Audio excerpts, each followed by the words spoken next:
My name's Tyler, and if there's one thing life has taught me, it's this. Love doesn't always mean loyalty. I didn't learn that from books or sermons or movies. I learned it the hard way by living it. But before I tell you how, I need to take you back to where it all began because nothing in life happens in isolation. We are the sum of our roots, our struggles, and the people who shape us. I grew up in Decatur, Georgia, a small town that felt like it had one foot in the past and the other limping into the present. My mom died when I was 7. Ovarian cancer, stage 4, diagnosed too late to fight. One day she was singing along to Patsy Cline in the kitchen. The next she was too weak to get out of bed. Within months she was gone. Just like that. After she passed, it was just me and my dad. He wasn't the type to cry or talk about feelings, but he showed love in the only ways he knew how. Working long hours at his truck repair shop and still coming home to make my lunch for the next day. He'd stumble in after a double shift, covered in grease and exhaustion, but he never failed to ask, "How was your day, kid?" He was built of grit, my old man. He didn't complain, didn't quit, didn't let life knock him flat.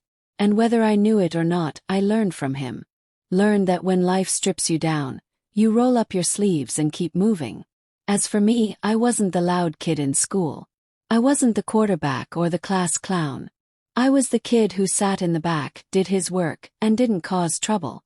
After losing Mom, I think I grew up a little too fast. While other kids were planning prom dates or sneaking out, I was helping Dad sweep the shop floors, hand him wrenches, and figure out how to rebuild carburetors. I wasn't great at school, but I stayed out of trouble. Girls, they weren't really on my radar. After watching my dad lose the love of his life so young, I figured love had an expiration date. Why set yourself up for heartbreak? When I graduated, college wasn't in the cards. Money was tight, and honestly, I didn't care enough to chase it. Instead, I went straight to work in freight logistics.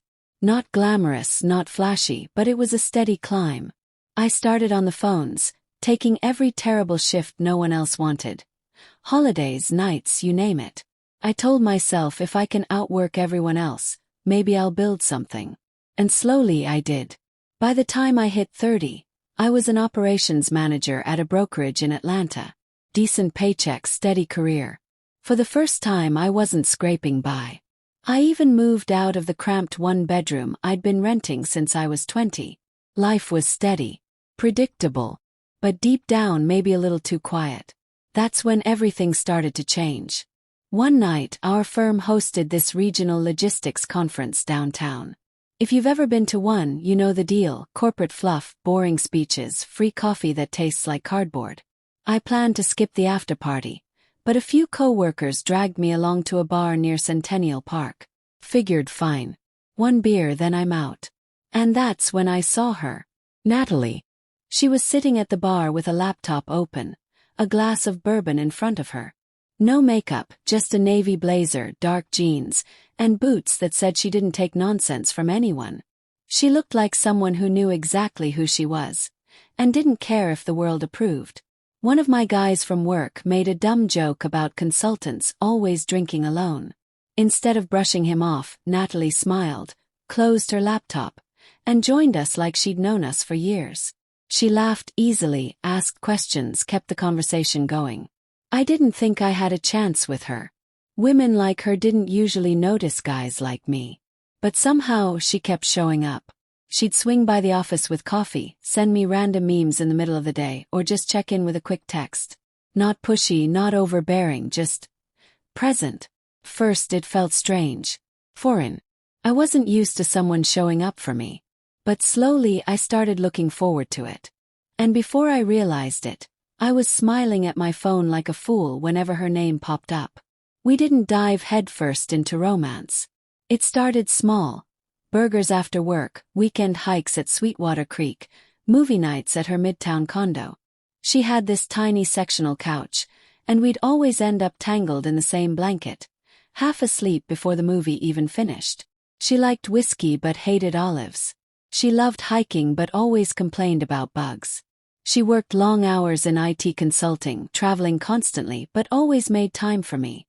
And when she laughed, really laughed, it was the kind of sound that made you believe maybe, just maybe, love could stick around this time. I started leaving an overnight bag at her place without thinking about it. A toothbrush appeared in her bathroom. Half my closet ended up in her hallway. 14 months in, we were basically living together. And then one night everything shifted. I came home from work to find her cooking. Zucchini on the stove, hair tied back with one of my old bandanas. She turned to me, glass of wine in hand, and said, "Let's do this." And blinked. "Do what?" "This," she said, pointing between us. "Let's get married." I laughed at first, thinking she was joking. But she was dead serious. She didn't want a diamond, didn't want some big proposal. She just wanted to build a life with me. I should have been terrified, and I was, but deep down I meant it when I said yes.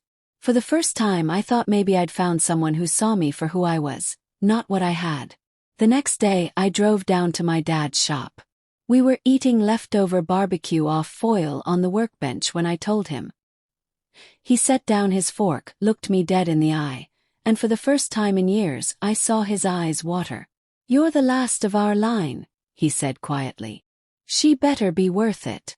I nodded, but something about the way he said it lodged deep in my chest, like a splinter you can't pull out. I brushed it off, told myself not to overthink it. Natalie was different. She was the one. At least that's what I believed then. My name's Tyler, of love feels and if like there's one thing life has through your window, it's the middle. If you're love not careful, doesn't always mean can loyalty. Feel like shadows. I didn't learn that from books or that's sermons what happened or movies. With Natalie and me. I learned it the hard way by small, living it. Almost but before I tell you how, I need to take you back to where it all began because nothing in life happens in isolation. Slow. We are the sum of our roots, our struggles, and the people who shape us. Appeared the night I grew up in Dakar, Georgia. It was a Saturday evening, felt like it had one foot in the Buckhead and the other limping kind of place where the waiters wear tuxedos. My mom died and the wine list looks longer than ovarian cancer. I'd never been somewhere like that in my life. Too late to fight. My dad and I were more barbecue joint guys. To Patsy Cline you eat with your hands and wipe your mouth on a paper towel to get out of bed. But I told myself she was gone. All right, Tyler, just like that. Hold your head high. After she passed, it was just me and my dad. Natalie looked stunning. He wasn't the type to cry or talk about feelings, hair but done, he showed love in the only ways he knew how. She fit right into that long room like she'd been born for shop, and still coming home on the other hand wore my best navy suit. He'd stumble in after a double shift, Macy's, covered in grease and exhaustion, as we walked but he never failed to ask. Already feeling out of place. How was your day, kid? Her parents, he was built Richard of grit, and Helen, my old man, were seated at a corner booth. He didn't complain, didn't quit, Richard didn't let life knock him flat. And with whether I knew it or not, I learned like a politician. Learned that when life strips you down, sharp-eyed, you roll up with your a smile that didn't quite reach her face. As for me, the moment Richard shook my hand, I felt it. I wasn't the quarterback or the class clown. I was the kid who sat in the back, did his work, eyes and colder than the ice in his scotch. After losing Mom, I think I grew up near my too fast. Then immediately turned to Natalie with questions about work. I was helping Dad sweep the shop floors, hand him wrenches, I really did, and figure out how to rebuild about his career in finance. I wasn't great at school, complimented but I stayed out of trouble. On the art she mentioned hanging they in weren't their home, really on my radar. But the answers were after watching my dad lose the love of his life so young. At one point, Richard leaned love back, had an expiration his wine, and asked, "Why set yourself up for heartbreak?" When I graduated, college wasn't in the cards. Logistics. Money was tight, I said, and honestly, I didn't care enough to chase it. Operations. Instead, I went straight to work in freight logistics. Right. Not glamorous, not flashy, solid but work. It was a steady climb. He said it like solid. I started on the phones, taking Helen every terrible shift no one else wanted. At least Natalie won't have to worry about being bored. I told myself if I can outwork she gave everyone else, said otherwise, maybe I'll build something. And Natalie, and slowly she just smiled politely. By the time I hit nothing, 30, let the silence I was an operations manager that night, at a brokerage driving home. I asked, "Decent paycheck, they don't really steady like career, me, do they?" For the first time, I wasn't scraping by. They just don't know you yet. I even moved out of the cramped one-bedroom, but how could I not? Since I was 20. First impressions life was steady, and there said it loud and clear. But deep down, maybe a little too quiet for our daughter. That's when everything started to change. The second crack came during wedding planning. Our firm hosted Natalie and I had agreed on something conference downtown. Backyard ceremony. If you've ever been to one, you know the deal. Corporate fluff, catered by the same joint my dad and I loved. That tastes like cardboard. Felt right. I planned to skip the after party. But once Helen got involved, everything dragged me along to a bar near Centennial Park. It was ballrooms, six-tier cakes, string one quartets, beer, then I'm out. A guest list and that looked like a corporate convention. Natalie pushed back. She was sitting at the bar with a laptop open. I don't want to spend 50 grand on one day. No makeup, she touched just my a navy blazer, almost dark dismissively,